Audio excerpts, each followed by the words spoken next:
సంక్రాంతి బరిలో రమణ గాడి మరదలు girl friend. Tollywood star beauty Sreeleela and Meenakshi చౌదరిల మధ్య మరోసారి వార్ నడవనుందా?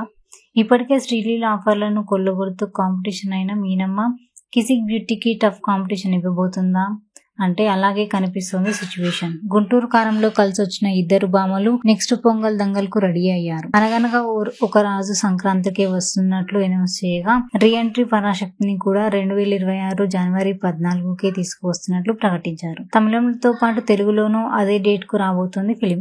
మీనా చౌదరి లాస్ట్ సంక్రాంతికి కాదు ఈ పండుగకు కూడా హిట్ కొట్టేసింది. సంక్రాంతికి వస్తుండటంతో భారీ హిట్ అందుకున్న మీనమ్మ నెక్స్ట్ పొంగల్ కూడా హిట్ అందుకొని సంక్రాంతి ముద్దుగుమ్మగా మారాలనుకుంటే సడన్లీ రేస్ లోకి తీసుకొచ్చింది శ్రీలీల. పరాశక్తితో కాలీవుడ్ ఎంట్రీ ఇస్తోంది మిస్ లీల. అనగనగా ఒక రాజు తమిళంలో విడుదలయ్యే ఛాన్స్ లేదు. సో అక్కడ పోటీ లేకపోయినప్పటికీ టాలీవుడ్ లో మాత్రం ఇద్దరి భామల మధ్య పోటీ తప్పేట్లు లేదు.